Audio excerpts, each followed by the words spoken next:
Adolescents who are spending more than 3 hours a day on social media face double the risk of anxiety and depression symptoms. Social media makes them feel worse about their body image. You put this together and you recognize very quickly that when 95% of kids are on social media, these harms have the potential to really fuel the youth mental health crisis, which has become the defining public health issue of our time.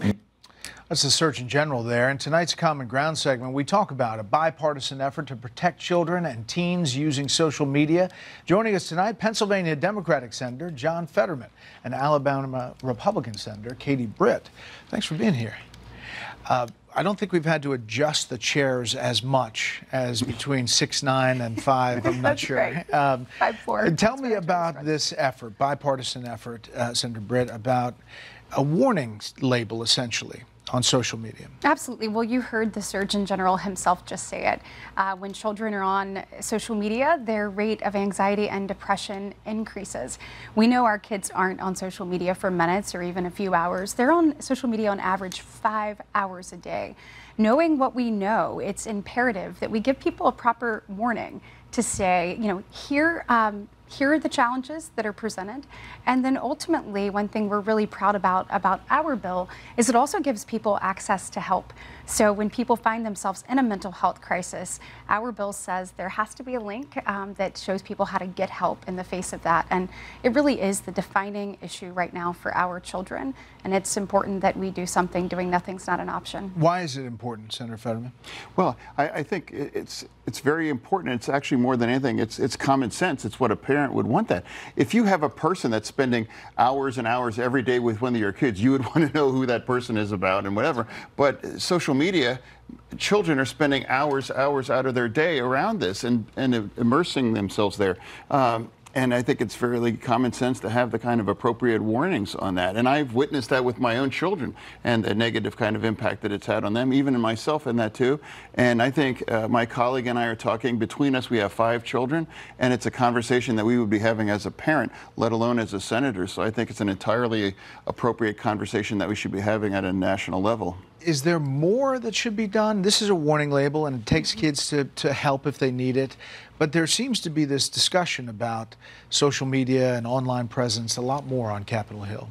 Yeah, and I think that it's incumbent on us to figure out what are the proper guardrails to help protect the next generation. Because when you look at the numbers, suicide is a leading cause of death, or second leading cause of deaths under the age of 44 years old.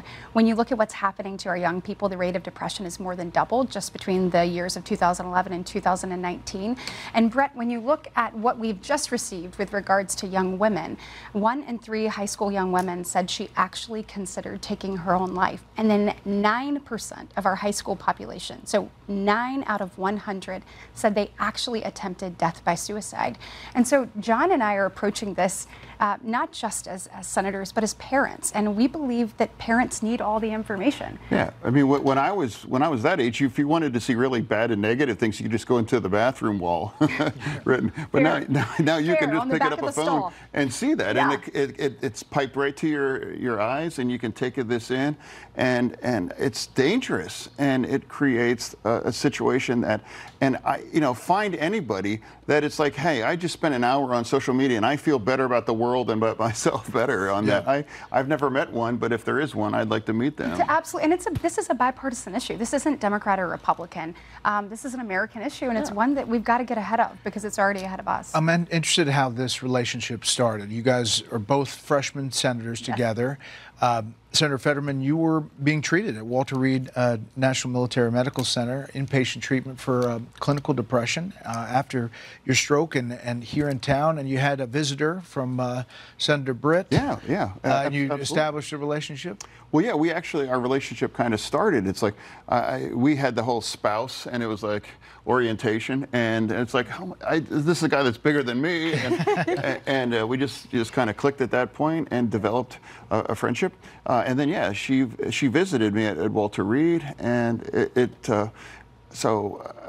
Ever since then, we've just did. Our spouses connected immediately. We got to know each other, obviously, and orientation. Yeah. And her husband had the kind of career I wish I had playing football. Football player, yeah. Mine didn't turn into much, but he made it to the NFL.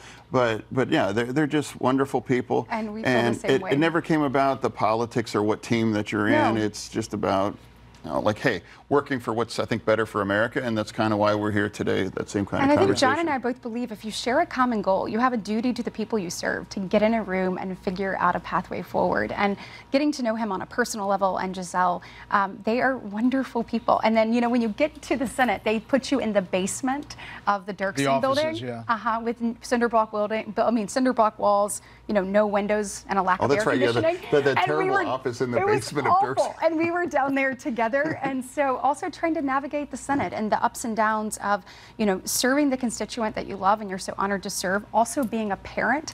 I mean, we have talked, very intentionally about what it's like to miss, your children's activities or parent in this environment when you're in the middle of things, and we've shared that. And also, I think we can agree that our career has an impact on our children's kinds of, and it's certainly myself and yourself. So we can relate on a lot of different kinds of levels throughout all this. And I think some people think that we must hate each other's guts, in D.C. Oh, you're a Republican, I'm Democrat, or whatever. But it's just not true. It couldn't be further from the truth. It's not. And that's the thing about his children. When he said that about our children, we stepped up to serve. Our kids didn't ask for this. And so also feeling the effects of our life in public on them has been real. And then you think about some of the challenges that we've faced as adults that have been hard. And then, Brett, you think about a child dealing with these things and sometimes alone. And that's why we feel so strongly, so passionately to give parents these tools to make strong decisions for their family and their children. It's a big deal, a really big deal. We wanted to spend time on it.